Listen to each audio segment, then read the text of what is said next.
안녕하세요.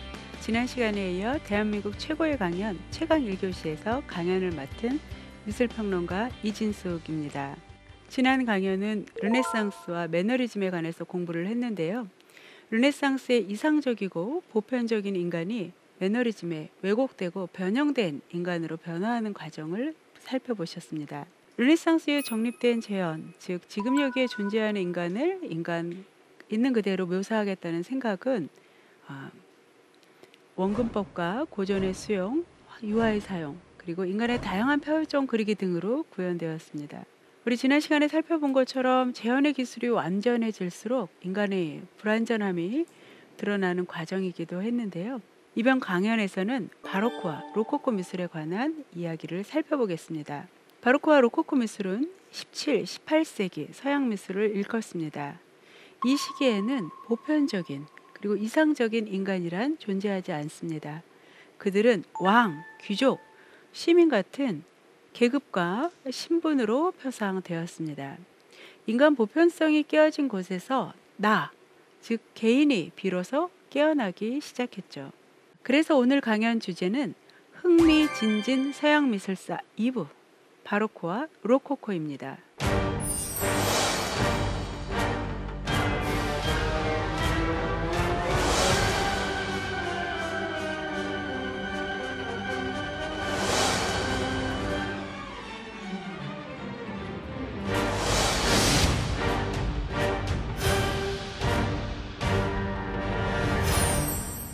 제가 지금 보여드리는 그림은 19세기 헌트라는 미국 작가가 그린 햄릿입니다.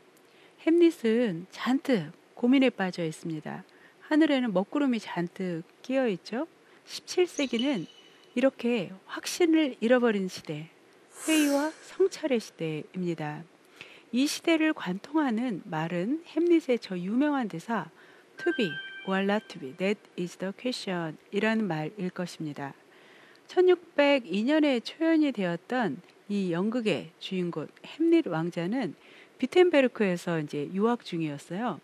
그러다 아버지의 장례식을 참석하기 위해서 고국 덴마크로 돌아오게 됩니다. 그런데 그를 기다리고 있는 것은 어머니의 결혼식이었죠.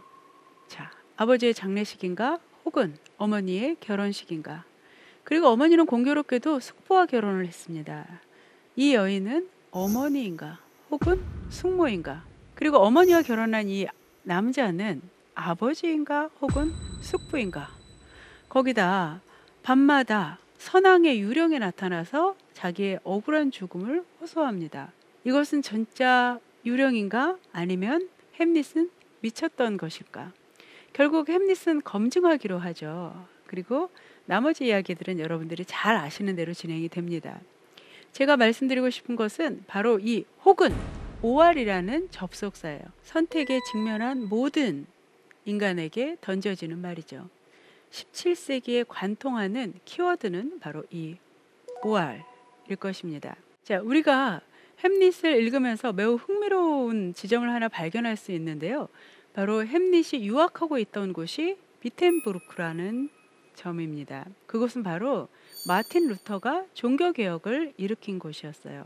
자, 종교개혁이 일어나고 그에 대해서 이제 자성과 자기 성찰과 그 다음에 또 종교개혁으로 인한 개혁의 여파를 막으려는 반종교개혁 두 세력의 대결, 즉 신교와 구교의 세력 갈등, 이것이 바로크 미술을 탄생시킨 첫 번째 역사적 배경입니다. 그러나 이 종교 갈등은 17세기 유럽을 무시무시한 피로 물들이게 되죠.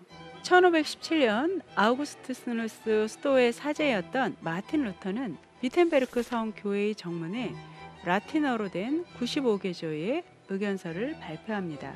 주 내용은 교황청의 면별부 판매에 대한 비판이었습니다. 사실은 그 이전에도 종교개혁에 대한 요구가 꾸준히 있었지만 일개 사제의 반박문이 전 유럽에 퍼져나가서 역사적 사건으로 번질 수 있었던 것은 두 가지 요인이 있었기 때문입니다.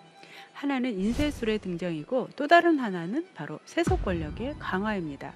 1445년에 구텐베르크가 이제 활자 주조에 성공하면서요, 활자 혁명이 일어나게 되죠. 덕분에 루터의 반박문은 인쇄가 된 상태로 독일의 국경을 넘어서 퍼져나가기 시작을 합니다. 일이 이렇게 되니까요, 교황청에서는 루터를 파문했습니다. 그런데 루터를 지켜주고 보호해주는 사람들이 있었어요. 그들은 누구냐 하면 바로 교황청과 교황의 절대적인 지지를 받고 있는 황제에 반발하는 일군의 군주들이었습니다. 지금 여러분들이 보시는 것처럼 루카스 크라우나흐더 연거가 그린 그림에서는 든든한 옹호자가 루터를 지금 지켜주고 있는 모습을 보실 수 있습니다. 이렇게 종교개혁이 일파만파 퍼져나가니까요, 거기에 대한 대응으로 구교 측에서 이제 반종교개혁 운동을 벌이기 시작을 합니다. 자기 성찰을 하고 또 더욱 구교의 영향력을 강화하기 위한 여러 가지 노력을 하게 되는데요. 특히 1600년 바로 새로운 세기를 시작하는 이 시점에 구교 측에서는 교회의 위험을 높이기 위해서 교회의 모습을 새 단장하고, 그러면서 미술의 수요가 급증하게 됩니다. 이게 17세기 전반기의 미술을 발전시킨 큰 동력이 되었습니다. 이 시기에 발전한 미술을 우리는 바로코라고 부르는데요.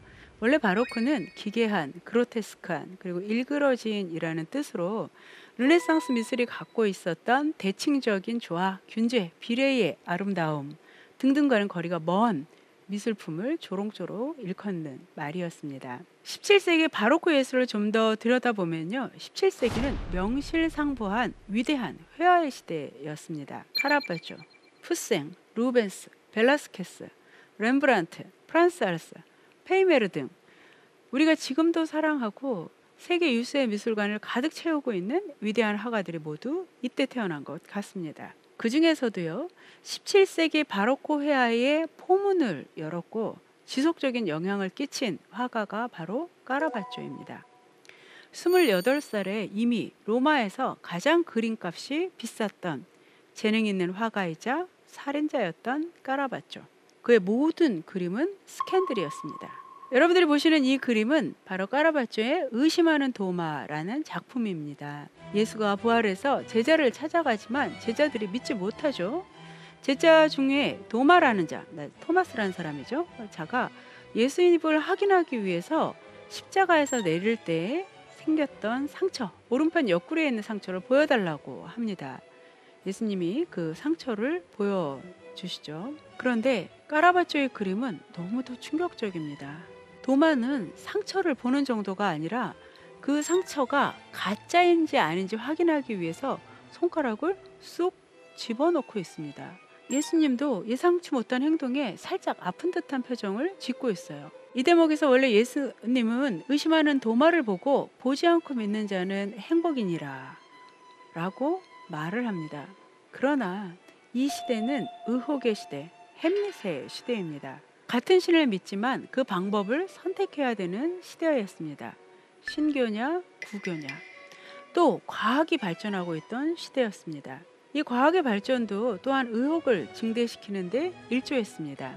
지동설이냐 천동설이냐, 종교 갈등과 과학의 발전, 이 두 가지가 17세기를 의혹의 시대로 몰고 갔던 두 요인입니다. 의혹은 검증을 요구하죠. 토마스는 그래서 원래 의심이 많은 사람, 학자의 이름으로 가장 알맞는 이름이라고 해요. 그렇지만 비단 학자가 아니더라도 사람들은 눈에 보이는 확실한 것을 원했습니다. 이러한 정신은 흔히 자연주의라고 번역이 되는 내추럴리즘으로 발전을 하게 되죠. 지금 여러분들이 보시는 이 그림 속의 제자들은 주름지고 늙은 얼굴에 모두 누더기를 걸치고 있습니다. 보통 관례적으로 성인들은 굉장히 아름답게 이상화돼서 묘사가 되었어요. 그런데 성경을 읽어보면 실제 제자들은 어부, 세리 등 가난한 민중들이었습니다. 사실 카라바조처럼 그리는 게 더 진실된 호소력을 갖지 않을까요? 그렇습니다. 이 그림에서 보시는 것처럼 과일은 썩고 잎은 시듭니다. 르네상스의 이상화된 재현은 썩고 시드는 어떤 것도 그리고 싶어 하지 않았어요. 그러나 17세기의 무렵에 등장한 내추럴리즘은 회의와 의심에 대한 분명한 응답입니다. 그렇습니다. 우리는 썩고 부패합니다. 그것은 부정할 수 없는 사실이다. 라고 보여줍니다. 이러한 태도는 유통기간이 지난 르네상스의 이상주의 그리고 매너리즘의 내용 없는 형식주의를 극복할 수 있는 하나의 대안이 되었죠. 이 그림은 스페인 화가 수르바란이 그린 명상하는 성 프란체스코라는 작품입니다. 기존의 교회 조직을 부정하는 신교는 신 앞에서 독대한 개인을 상정했습니다. 또 구교 내에서도 교단의 자성을 촉구하면서 종교적인 성찰, 명상 같은 것들을 중요하게 생각을 했습니다. 17세기에 성찰, 명상에 잠긴 인물들이 유독 많이 그려졌다는 걸 아실 수 있습니다. 이 작품은 라투르가 그린 참회하는 막달레나라는 그림입니다. 자, 그림 속 막달레나는 무릎에 해골을 놓고 촛불을 바라보며 명상에 잠겨 있습니다. 해골은 죽음을 상징하고 촛불은 유한한 삶을 상징합니다. 자, 17세기는 이 신교와 구교의 종교 갈등으로 전 유럽이 30년 동안 전쟁을 했습니다. 그리고 이 전쟁 기간에 패스트가 창궐을 하면서요, 죽음이 늘 가까이 있었죠. 이때 인간의 유한한 삶을 성찰하는 바니타스 회화가 유행했는데요. 이 작품은 그런 회화의 일종으로도 보기도 합니다. 자, 제가 조금씩 주제가 다른 이 세 작품을 한꺼번에 보여드리고 있는데요. 이 세 작품을 관통하는 중요한 기법이 있습니다. 바로 어두운 배경에 인물들에게만 비추인 듯한 조명이죠. 극단적인 명암 대조법, 테네브리즘 혹은 캐러스쿠로라고 불려지는 방법입니다. 이 방법은 까라바초부터 시작해서 17세기 내내 회화에 큰 영향을 미치게 됩니다. 자, 여러 화가들을 거쳐서 이제 렘브란트 같은 네덜란드 화가에게까지 영향을 미치게 되는데요. 렘브란트에게 이르면 인간의 내면을 표현하는 아주 유효한 회화적 수단이 되기도 합니다. 자, 종교개혁 그리고 종교 갈등은 그 주도자들도 생각하지 못했던 놀라운 결과를 가지고 왔습니다. 아까 말씀드렸던 30년 전쟁 동안은 지금 자크 칼로가 기록한 대로 끔찍한 일들이 벌어졌습니다. 지금 보시면 커다란 나무에 자신과 종교가 다른 사람들을 이렇게 주렁주렁 걸어놓는 장면이 묘사가 되고 있습니다. 똑같은 신을 믿는데 다른 방법으로 믿는다는 이유로 서로 전쟁을 했던 거죠. 자, 유럽의 모든 나라는 더 이상 싸울 힘이 없어진 끝에 마침내 공존을 선택하게 됩니다. 30년 전쟁을 마무리한 웨스트팔렌 조약에서는 일국가 일종교 원칙이 합의가 되었습니다. 그래서 유럽에서는 신교와 구교가 공존할 수 있게 되었죠. 그런데 이것은 완전한 종교적인 자유를 준 건 아니었어요. 왜냐하면 일국가의 일종교이다 보니까 한 나라에서는 하나의 종교만을 선택할 수가 있었던 거죠. 그러면 그 종교를 누가 선택할 수 있나?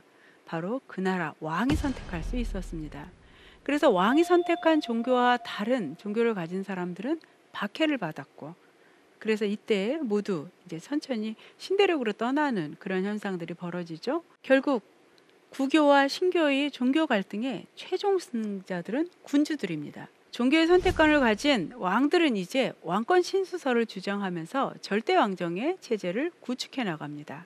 이제 권력을 쥐는 왕들은 자신들을 미화하는 미술품들을 발전시켜 나가죠. 이것이 17세기 중반 이후에 등장하는 바로크 미술의 또 다른 동력이 됩니다. 여러분들이 보시는 이 작품은 안토니 반다이크가 그린 사냥터의 잉글랜드 왕 찰스 1세라는 작품이에요. 왕권 신수설을 이론화하려고 했던 제임스 1세의 아들입니다.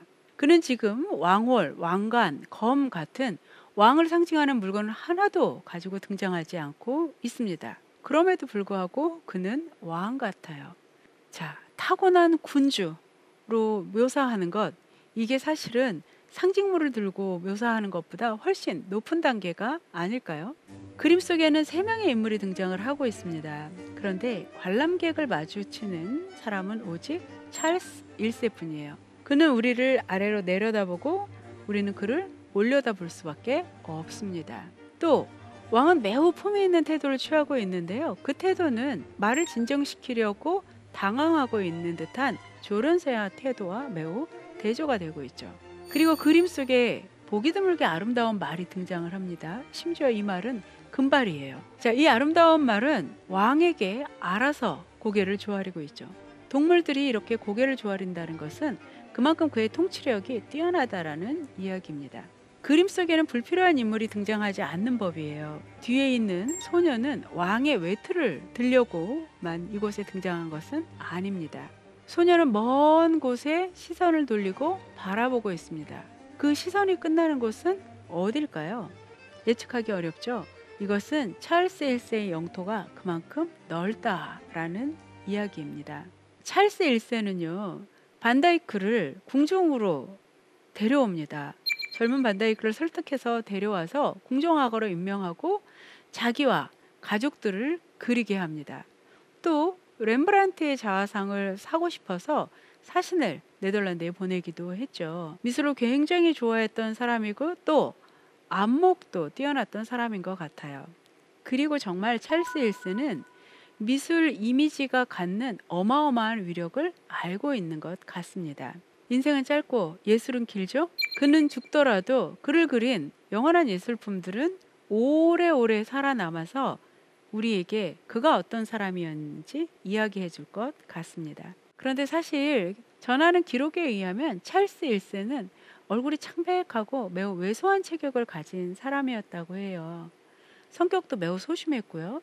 그리고 형이 있었기 때문에 자기가 왕이 되리라고 생각을 하지 못하다가 성이 죽고 난 다음에 이제 왕이 됐습니다. 그런데요, 매우 재능 있는 화가였던 반다이크는 이러한 찰스 1세의 단점을 완전히 귀족적이고 우아한 나른함으로 바꿔버리는데 성공합니다. 사실 찰스 1세는 불행한 왕이었습니다. 권위주의적인 통치, 그리고 왕권 순수설에 입각한 통치, 그죠? 왕이 무소불위의 권력을 행사를 하고 타인의 말을 듣지 않았기 때문에 결국 청교도 혁명의 원인이 되고 그 기간 중에 교수형을 당한 왕입니다. 그러나 그가 예측했던 대로 그가 남긴 이미지들, 즉 반다이크가 그린 그의 초상화, 가족의 초상화, 귀족들의 초상화는 완벽한 군주의 이미지로 남아 있습니다. 그래서 후대에 사냥터의 찰스 1세라는 작품을 염두에 둔 작품들이 여러 번 그려지게 됩니다. 오른편에 있는 것은 이아생트 리고라는 화가가 그린 프랑스 왕 루이 14세입니다. 태왕왕이라고 불렸던 왕이죠. 그는 지금 왕가의 무궁함을 상징하는 거대한 기둥 앞에 왕관, 왕홀, 검 등을 가지고 나왔어요. 그리고 부르봉 왕가를 상징하는 황금 백합이 수놓아진 푸른 망토를 두르고 나왔습니다. 그러나 그 포즈의 기본은 찰스 1세와 완전히 똑같습니다. 루이 14세는 52년간 왕위에 올랐던 사람입니다. 그런 그가 지금 한 가지 굉장히 재밌죠? 지금 하이힐을 신고 늘씬한 다리를 자랑하고 있네요. 프랑스를 문화 강국으로 만든 건 바로 루이 14세였습니다. 그는 자신의 궁정에 당시 유명한 극작가들 라신이나 몰리에르 같은 사람들을 초청을 해서 공연을 하게 했고요. 지금 보시는 것처럼 본인이 발레리노로 공연을 하기도 했다고 해요. 아마 루이 14세가 남긴 가장 위대한 예술품은 바로 베르사유 궁전입니다. 우리가 프랑스 바로크를 별도의 이름으로 루이 꽈토즈, 즉 루이 14세 양식이라고 부르는 것은 바로 이 베르사유 궁전이 보여주는 아름다운 미술 양식 때문입니다. 이 거대한 건축물은 절대왕정의 상징이고 절대왕정의 위대함과 권력에 대한 숭배를 표현한다라고 평가를 합니다. 이 궁전은 건축가이자 정원 설계자인 르 노토르가 설계를 했고요. 그 다음에 루이 르보가 기존의 궁전을 증축해서 680m에 이르는 거대한 건축물로 완공을 했습니다. 건축 기간은 무려 50년이 더 걸렸죠. 그리고 그 면적은 1,000헥타르, 한 1,450여 개 정도의 축구장만한 크기입니다. 어마어마한 크기이죠. 이것들을 보고 육중하고 거창하고 웅장하고 남성적으로 화려하다라는 이런 형용사로 이 베르사유 궁전을 묘사하기도 합니다. 제가 여러분들에게 베르사유 궁전의 일부를 보여드리고 있는데요.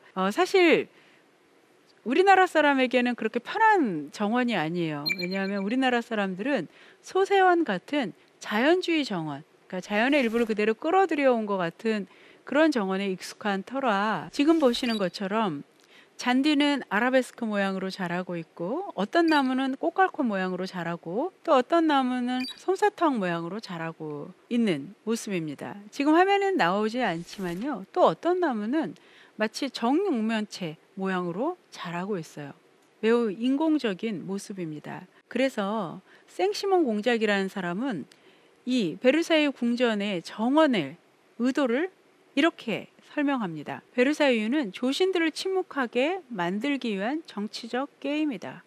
이곳에서는 나무 한 그루 제대로 자라지 못한다.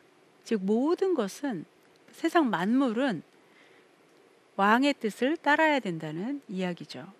여러분들은 좀 색다른 루이 14세의 모습을 이 그림에서 보실 수 있는데요. 이 그림은 앙리 테슬랭이 그린 과학원과 천문대의 설치라는 작품입니다. 루이 14세는 과학의 발전을 장려했습니다. 왜냐하면 과학이라는 것은 교육과 경제, 군사, 영토를 효율적으로 다스릴 수 있는 중요한 지식을 제공을 했기 때문이죠. 17세기 초반에 과학의 발전은 우리에게 많은 불안을 갖고 왔지만 중반이 넘어서부터는 어떠냐면 30년 전쟁이 끝나고 종교 갈등으로 혼란스러워진 이 세상에 새로운 질서를 설명하는 방법을 제시하기도 했습니다. 이 과학에 대한 태도가 얼마나 달랐는가는 여러분들이 그 갈릴레오 갈릴레이 이야기를 떠올리시면 아실 거예요. 이탈리아에서는 갈릴레오 갈릴레이가 지동성을 뒷받침하는 실험을 했다고 매우 고초를 겪었습니다. 왜냐하면 그 이야기가 종교적 교리와 충돌했기 때문이죠. 그렇지만 지구가 태양을 중심으로 돈다는 지동설은 루이 14세의 마음에 아주 들었어요. 왜냐하면 태양의 이미지를 가져온 그는 세상의 중심이 되고 싶었습니다. 세상은 태양을 중심으로 돌듯이 세상은 바로 태양왕을 중심으로 돌았으면 좋겠던 거죠.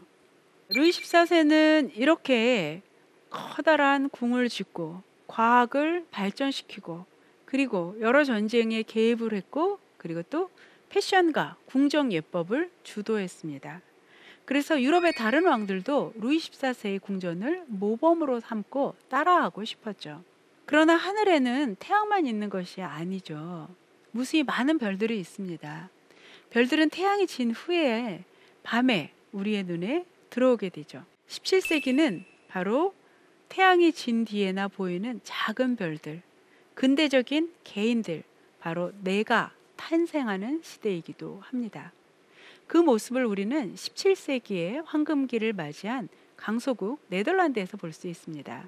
17세기의 대부분 나라가 절대왕정 체제에 있었지만 네덜란드만은 시민들이 주축이 된 나라였습니다. 네덜란드는 신교도와 구교도가 손을 잡고 스페인에서 독립했습니다. 이것도 1648년 종교전쟁이 끝나면서 가능했던 일이죠. 이렇게 신교도와 구교도가 협력해서 독립을 했기 때문에요. 네덜란드에서는 서로 다른 생각을 가진 사람들이 함께 공존할 수 있는 토대를 마련하게 됐습니다. 지금 여러분들이 보시는 이 그림은 얀 페이메르가 그린 델프트의 풍경이라는 그림입니다. 이 그림에는 구교회와 신교회가 함께 그려져 있습니다. 유럽의 다른 국가에서는 볼 수 없는 놀라운 장면입니다. 이러한 종교의 자유는 사상의 자유로 이어지게 됩니다. 이 작품은 바로 프란스 할스 작업실에서 그려진 프랑스 철학자 르네 데카르트의 초상화입니다. 프랑스에서 추방당한 데카르트는 1628년부터 21년간을 네덜란드에서 머무릅니다.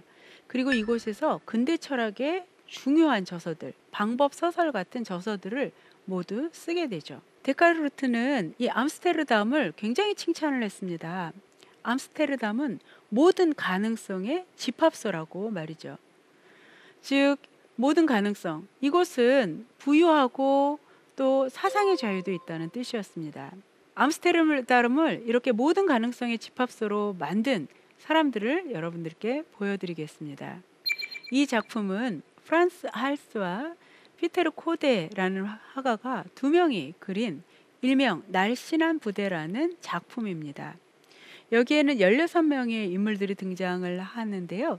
이들은 암스테르담을 거점으로 활동하던 부유한 가문 출신의 남성들입니다. 무역업에 종사를 했고요.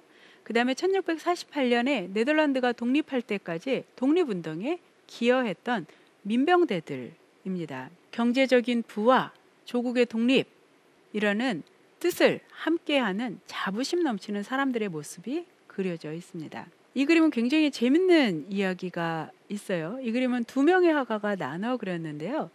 당시 프란스 할스는 암스테르담에서 작업을 하고지 않고요. 암스테르담에서 30분 정도 떨어진 하를렘에서 작업실을 꾸리고 있었습니다. 그래서 초상화를 그리기 위해서는 암스테르담에서 이리 와주십시오라고 했는데 그만 그 중에 9명만 왔어요. 매우 바빴던 거죠. 그리고 오지 않았던 7명은 암스테르담에 있던 화가 피테로 코도가 그리게 됩니다. 자, 우리 프란스 할스가 그린 부분만 좀 볼까요? 굉장히 이 부분이 짜임새 있게 구성이 되어 있다는 걸 아실 수 있습니다. 이 그림의 가운데는 검은 옷을 입은 사람들이 앉아 있고요. 양 옆으로는 화려한 색의 옷을 입은 사람들이 있습니다. 그리고 당시 네덜란드를 상징하는 오렌지색 깃발을 들고 있습니다. 당시 네덜란드 독립의 영웅은 오렌지공이라고 불리워지는 사람이었습니다. 그 사람을 기리기 위해서 오렌지색은 네덜란드 독립 기간 내내 가장 중요한 색으로 남아 있습니다. 이 검은 옷을 입은 사람들은 바로 네덜란드의 신교도들, 금욕적인 프로테스탄트들을 의미하고요. 화려한 옷을 입은 사람들은 카톨릭, 구교도들을 의미합니다. 이들은 지금 종교를 넘어 독립이라는 목표로 하나가 되고 있고 매우 우애 깊은 표정을 짓고 있었습니다. 1637년 이 그림이 그려진 해인데요.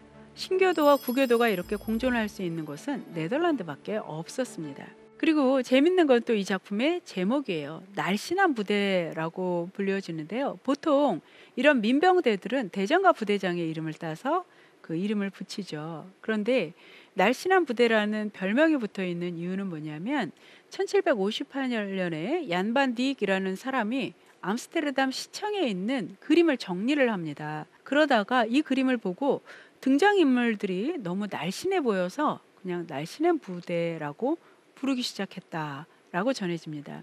재밌는 일화인데요.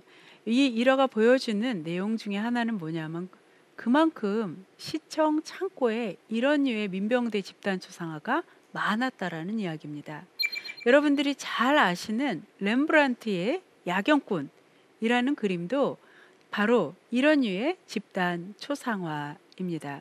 자, 귀족들이 중심이 됐던 다른 나라에서는 귀족들의 초상화가 발전을 하게 되죠. 그리고 귀족들은 그 모든 비싼 그림값을 혼자 감당할 수 있으니까요. 대부분 단독 초상화를 그립니다. 그런데 네덜란드에서는요. 다양한 시민 활동이 펼쳐지게 되죠. 이런 민병대 활동도 있고 그 다음에 렘브란트가 그린 니콜라 툴프 박사의 해부학 수업과 같은 해부학 수업을 마친 이후에 그 그룹들의 활동을 기념하기 위한 집단 초상화도 그려집니다. 17세기 네덜란드에는 이렇게 시민들의 집단 초상화가 발전을 했던 것은 그들의 활동을 일일이 기록하고 싶었던 시민들의 욕구가 있었기 때문이죠. 이런 집단 초상화 이외에도 풍속화, 정물화, 풍경화 등등이 독자적으로 발전하게 됩니다. 이 시기를 네덜란드의 문화적 황금기라고 이야기를 하죠. 그리고 17세기 최고의 화가 렘브란트가 이 네덜란드에서 태어나게 됩니다. 이 작품은 렘브란트의 23살 때의 자화상입니다. 청년 렘브란트도 갑옷을 입은 민병대의 모습으로 등장을 하고 있습니다. 이 어깨 부분에 빛나는 이 부분을 고제시라고 부르는 민병대의 갑옷입니다. 조국의 안위에 관심을 가진 진지한 청년의 모습으로 등장을 하고 있네요.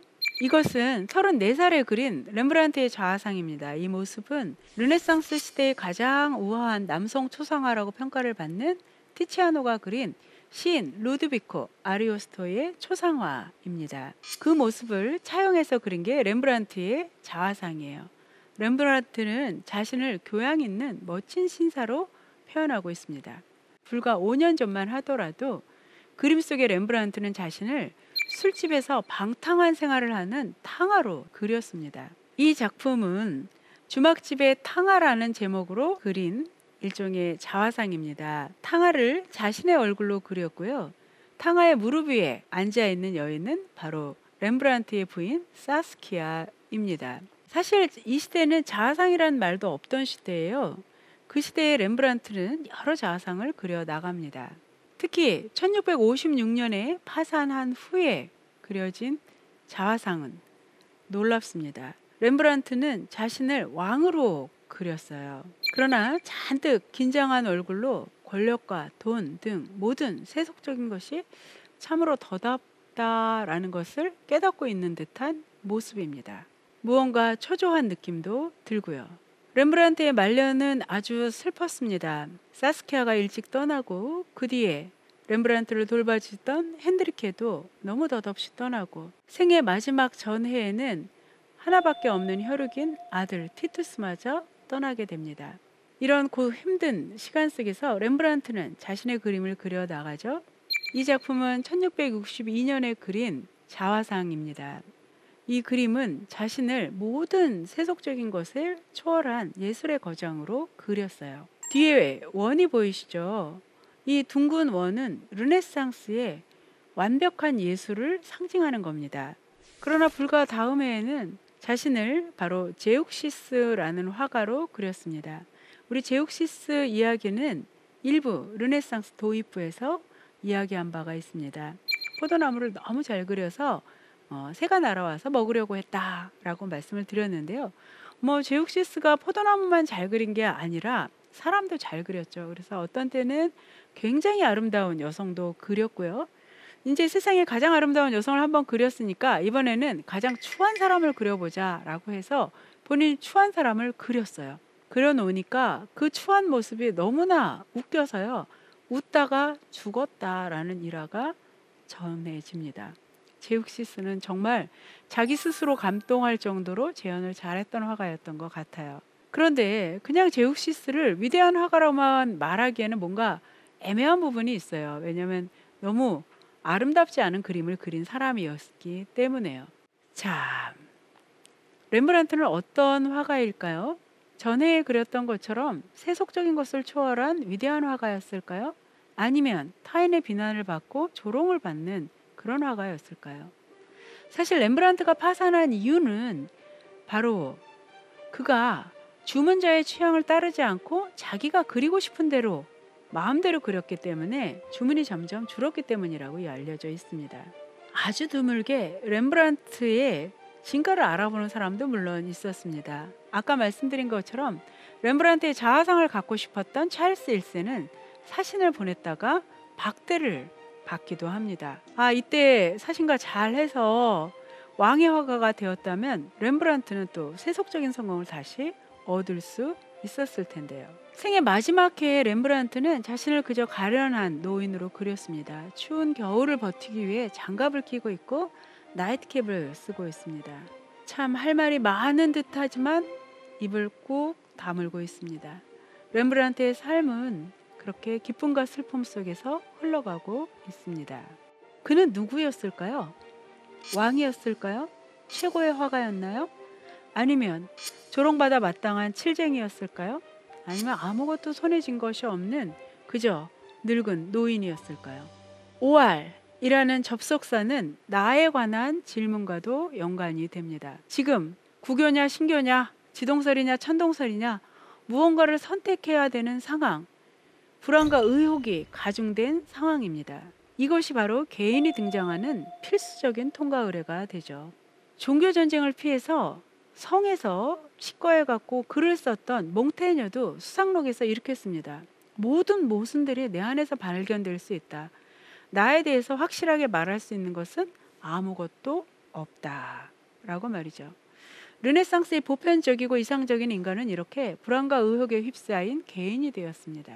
그러나 나에 대한 각성은 있었지만 사회에서 한 개인이 온전히 존재하기 위해서는 그는 좀 더 능동적인 정치적 선택을 할 수 있는 시민이 되어야 했습니다.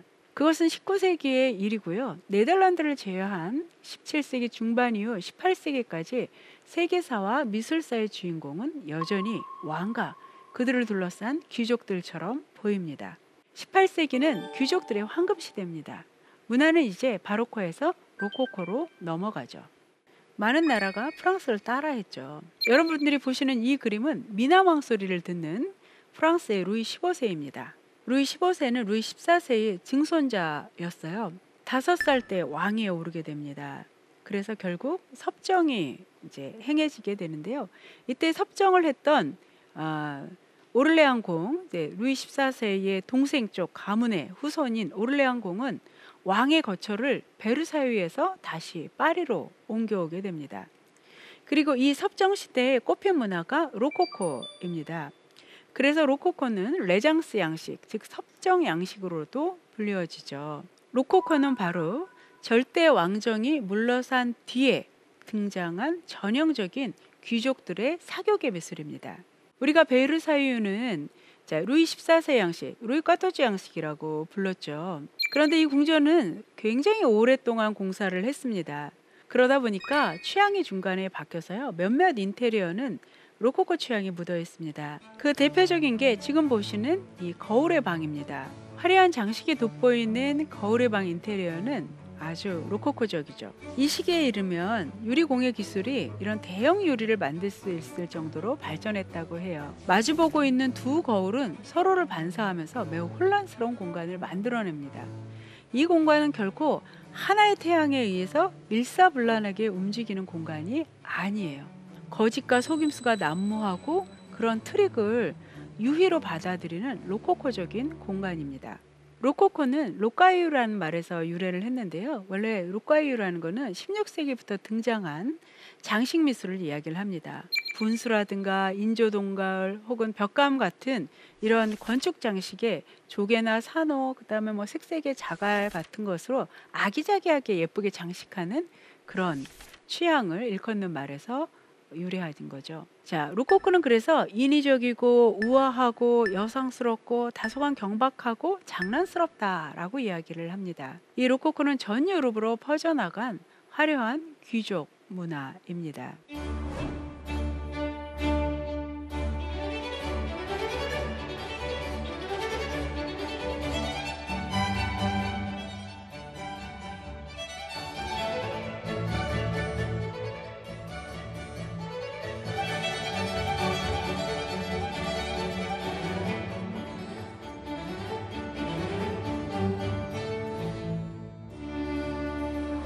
여러분들이 보시는 이 아름다운 여성은 라뚜르가 그린 마담 뽕파두르입니다.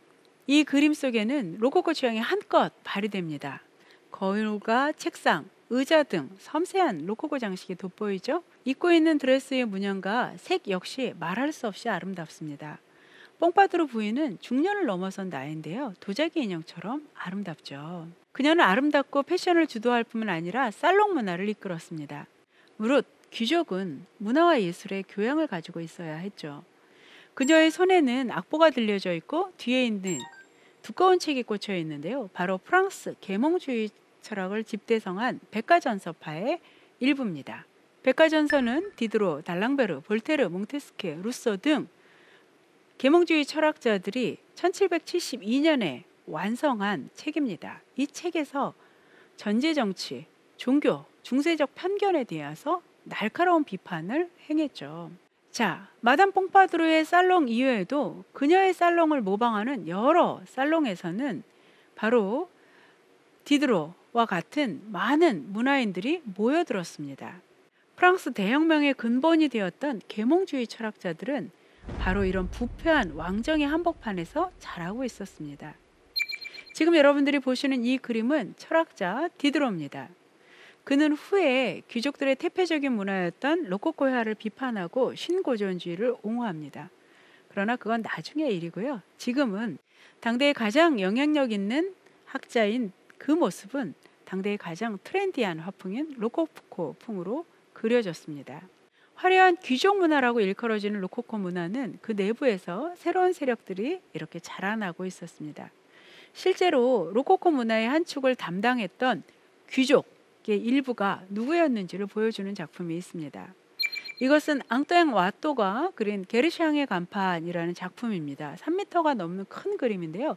두 폭으로 나누어져 그려진 그림입니다. 자, 이 그림은 실제로 게르샹이라는 화상이 자신의 상점 외부에 간판으로 걸려고 그린 그림이에요. 그림의 내용을 좀 보실까요? 벽에는 여러 그림들이 걸려 있고요. 또 일부는 이제 짐을 싸기도 하고 손님들이 와서 그림들을 감상하고 있는 모습입니다. 재밌게도 당시에는 화랑에서 그림만이 아니라 시계나 거울 같은 값비싼 사치품도 팔고 있다는 것을 아실 수 있습니다. 자, 그림을 구입하고 싶어서 온 손님들은 18세기 귀족답게 모두 우아하고 아름답게 차려입고 있네요. 그림의 왼쪽부터 보실까요? 지금 막 상점에 들어선 분홍 옷을 입은 여인이 한 곳을 바라보고 있습니다. 그녀의 시선이 머무는 곳엔 흥미로운 일이 벌어지고 있는데요. 바로 루이 14세의 초상화가 벽에서 내려져서 박스에 담겨지고 있습니다. 한 시대가 저무는 모습, 취향의 변화를 이보다 잘 표현한 작품은 없을 거예요. 자, 글씨를 왼쪽에서 오른쪽으로 읽는 문화는 그림의 시간은 왼쪽에서 오른편으로 흘러가는 것으로 이해합니다. 황제의 초상화를 떼어나고 그들의 관심을 가지고 바라보는 것은 바로 풍경이 그려진 그림입니다. 풍경화는 17세기 네덜란드에서 독자적인 장르로 발전합니다. 그러나 프랑스에서는 아직 독자적인 풍경화가 등장하지는 않았죠. 그러나 18세기 프랑스에서는 전원은 좋은 배경으로 여겨졌고 전원 생활을 즐기는 그림들이 그려졌습니다. 이 작품은 로코코 화가 프랑스와 부쉐가 그린 목동과 목동소녀라는 그림입니다. 이 주제로 부쉐는 꽤 여러 작품을 그렸어요. 그만큼 인기가 있었다는 얘기죠. 프랑스 혁명으로 처형되었던 왕비 마리 왕뚜아네트도 베르사유 궁에 농가를 본딴 뿌띠 뜨리아농을 짓고 목동소녀의 옷을 입고 유희를 즐겼다고 합니다. 화려한 궁전에서 부러울 것 없이 살던 귀족들이 전원 풍경을 그리워했던 것은 왜일까요? 사실 모두가 궁정 생활의 위선과 가식에 지쳐가고 있었습니다. 프랑스 혁명에 큰 영향을 주었던 철학자 장자크 루소가 쓴 신 엘레이스가 1761년에 공간이 되는데요. 이 소설의 내용은 바로 전원적인 삶의 순수성과 우월성을 주장하는 것이었습니다.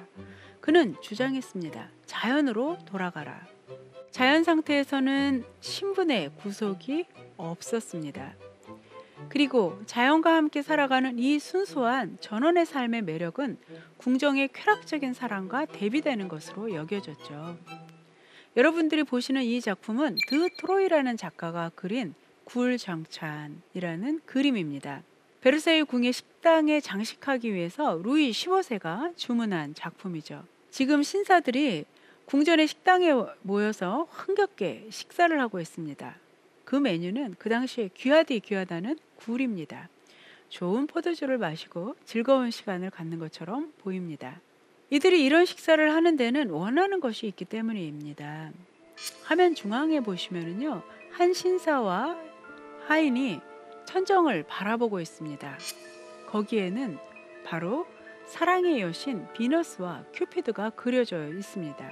그들이 강장제로 굴을 먹는 이유는 사랑을 위해서, 아름다운 비너스를 정복하기 위해서입니다. 때는 18세기, 바로 카사노바의 시대였습니다. 쾌락적이고 부도덕한 사랑이 궁전을 지배하고 있는 것처럼 보입니다. 왕과 귀족들은 일하지 않았습니다. 제3계급에서 거둔 세금으로 자신들의 자존심을 채우기 위한 전쟁을 했고 쾌락을 탐닉했습니다. 이제 로코코 문화는 그 정점을 지나면서 퇴보할 수밖에 없었습니다. 다시 와토의 작품으로 돌아갈까요? 게르상의 갤러리에 와서 와토의 그림을 사주던 고객은 소위 대검 귀족이 아니었습니다. 대검 귀족은 중세 때 칼을 차고 다니던 기사 계급의 후손들을 이야기합니다. 즉 혈통 귀족을 이야기하는 거죠. 게르상의 갤러리를 방문한 주 고객들은 누구냐면 소위 법복 귀족이라고 불려지는 사람들입니다. 말 그대로 변호사, 판사 일을 하던 사람들인데요. 이 사람들은 귀족적인 삶을 사는 부르주아, 시민 계급입니다. 이들은 부를 통해서 관료로 신분을 상승했던 사람들입니다. 제3계급이라고 불려지는 이 사람들은 세금을 전담하고 있었죠. 그러나 정치 참여는 금지되었습니다. 사이얼롱에 모여들던 지식인 대부분도 바로 이런 사람들이었습니다. 이들의 불만은 결국 프랑스 혁명으로 귀결됩니다. 17세기, 18세기는 종교개혁 이후 절대 왕정의 체제 정립, 그리고 그 이후에 펼쳐진 화려한 귀족 문화에 이르기까지 계급과 신분으로 표현된 인간, 그리고 스스로를 독자적인 존재로 느끼는 개인의 모습으로 드러냈습니다. 이제 19세기 초반이 되면 이미 귀족들의 태폐적인 문화인 로코코 문화를 비판하면서 미술계는 신고전주의로 방향 전환을 하게 됩니다. 다음 시간에는 프랑스 혁명 기간 동안에 펼쳐진 신고전주의와 낭만주의 미술을 공부하시겠습니다. Always to be or not to be. That is the question. 언제나 사느냐 죽느냐 그것이 문제로다. 이 말은 셰익스피어의 햄릿의 유명한 대사죠. 거기에 제가 always라는 부사를 한번 붙여봤습니다. 17세기에 등장했지만 지금도 유효한 말이라고 생각합니다. 극심한 변화의 시대에 가장 맞는 인간의 자세가 바로 고뇌하는 거죠. 성찰하는 것입니다. 세상은 변화하는데 내가 가지고 있는 지식, 신념, 이 모든 것이 과연 지금도 유효한 것인가에 대해서 계속 생각해야 할 것 같아요. 햄릿은 변화라는 것을 많이 경험해 보지 못한 17세기의 사람이지만 우리는 변화에 익숙한 21세기의 인간입니다. 늘 좋은 선택 앞에서 성찰과 회의를 두려워하지 않는 건강한 햄릿이 되었으면 좋겠습니다. 지금까지 대한민국 최고의 강연 최강 1교시 이진숙이었습니다. 감사합니다.